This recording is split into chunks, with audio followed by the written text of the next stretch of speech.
माननीय राघव चड्ढा जी। सर, क्योंकि मैं सदन का सबसे युवा सदस्य हूं, मैं अपना दायित्व और अपनी जिम्मेदारी नहीं निभाऊंगा अगर मैं आज इस देश के युवाओं का सबसे ज्वलंत मुद्दा जो है उसे ना उठाऊं। सर, इस देश में दो शिक्षा व्यवस्थाएं हैं। एक शिक्षा व्यवस्था है अरविंद केजरीवाल जी की शिक्षा व्यवस्था, जिसमें दिल्ली में वर्ल्ड क्लास स्कूल बनाए गए, बढ़िया करिकुलम, क्वालिटी एजुकेशन दी गई और एक शिक्षित भारत का, शिक्षित राष्ट्र बनाने का सपना लेकर आम आदमी पार्टी, अरविंद केजरीवाल जी आगे बढ़े। एक दूसरी शिक्षा व्यवस्था है सर, जिस शिक्षा व्यवस्था में परीक्षा शिक्षा माफिया जन्म लेता है, जिसके तहत आज लाखों बच्चों का भविष्य अंधकार की कागार पे खड़ा है। मैं बात कर रहा हूं नीट यूजी और यूजीसी नेट की, जिसमें कुल मिलाकर करीब 35 लाख बच्चों का एग्जामिनेशन हुआ। हमने देखा, देश भर में देखा कि कैसे उस एग्जामिनेशन को पेपर लीक हुए, क्या उसमें माफियाओं का राज रहा और कैसे इन 35 लाख बच्चों का भविष्य आज अंधकार की कागार पे खड़ा हुआ है। वो 35 लाख बच्चे आज इस संसद टीवी को देख रहे हैं इस उम्मीद से कि शायद उनके अधिकारों की, उनके हकों की बात होगी। भारत देश एक बहुत युवा देश है।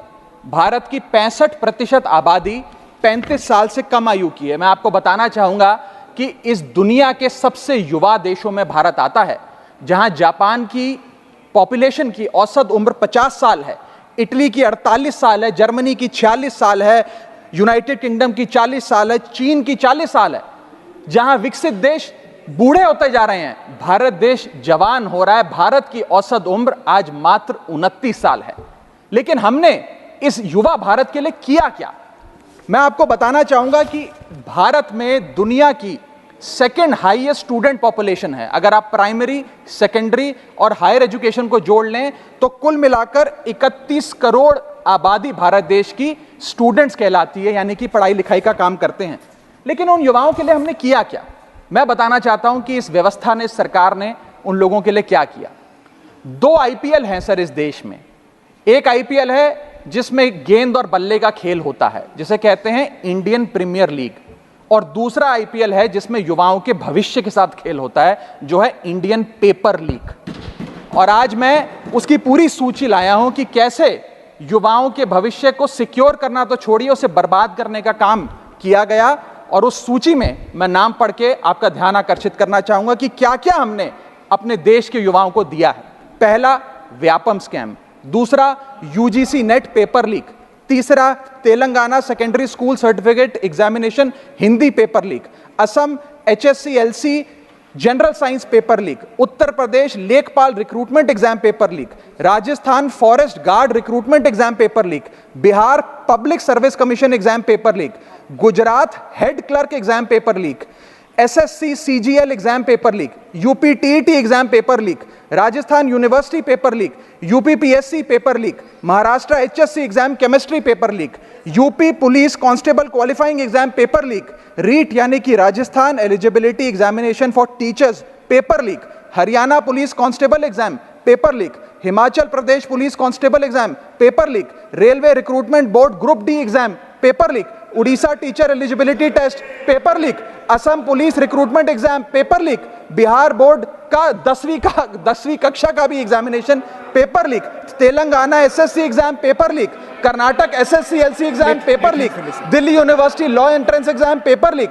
Jamia Millia Islamia entrance exam paper leak. UP board exam mathematics और बायो का पेपर लीक।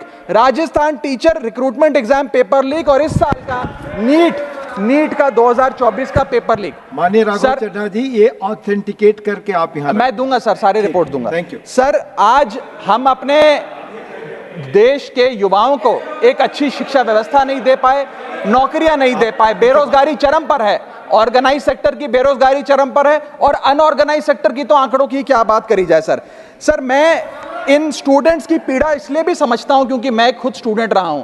इस देश की सबसे one of the most competitive examination chartered accountancy को क्लियर कर यहां पहुंचा हूं सर।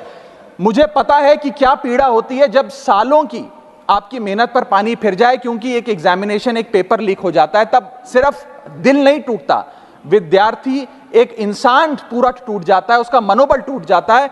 आज उस मनोबल को हमें सबको मिलकर एड्रेस करने की आवश्यकता है। और आज मैं उन युवाओं की ओर से नीट से संबंधित उन 35 लाख स्टूडेंट्स की ओर से सरकार से 5 सवाल पूछना चाहूंगा। और वो पूछने से पहले ये बताना चाहूंगा कि एनटीए, जो जिसे नेशनल टेस्टिंग एजेंसी का नाम देके जिसका गठन किया गया था कि वो युवाओं के भविष्य के लिए कुछ कारगर कदम उठाएगी, एक ट्रांसपेरेंसी से एग्जामिनेशन कराएगी, उस एनटीए का फुल फॉर्म आज नो ट्रस्ट एनीमोर हो गया है। कोई भी विद्यार्थी आज इस एनटीए पे विश्वास नहीं कर रहा। और मैं विद्यार्थियों की ओर से ये 5 सवाल सरकार से पूछना चाहूंगा, नीट से संबंधित सटीक सवाल। पहला सवाल, नीट का पेपर जिसमें मात्र 1, 2, बहुत हुआ तो 3, 4 स्टूडेंट्स की रैंक 1 आती है, जैसे कि 2023 में मात्र 2 लोगों की रैंक 1 आई, 22 में मात्र 4 लोगों की आई, 2021 में मात्र 3 लोगों की आई।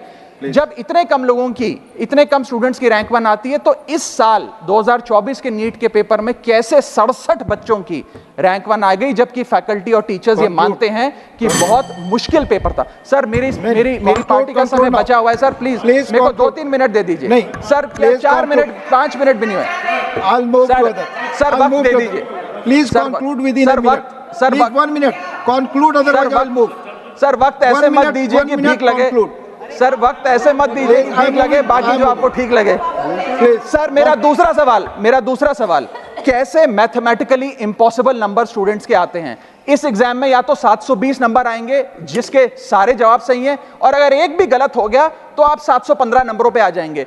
इस 715 और 720 के बीच में किसी के नंबर नहीं आ सकते। लेकिन इस बार ग्रेस मार्क्स देकर 717, 718, 719। और आखिरी सवाल, मेरा आखिरी सवाल, मैं समाप्त कर रहा हूं सर। इस बार जो इस नीट एग्जाम के नतीजे 14 जून को आने थे, उसको 10 दिन पहले कर दिया गया। हम देखते हैं कि नतीजों में देरी अक्सर होती है, लेकिन 10 दिन पहले चुनावों के शोर के नतीजों के शोर में 4 जून को नीट एग्जाम के नतीजे लाए गए। क्या मकसद था?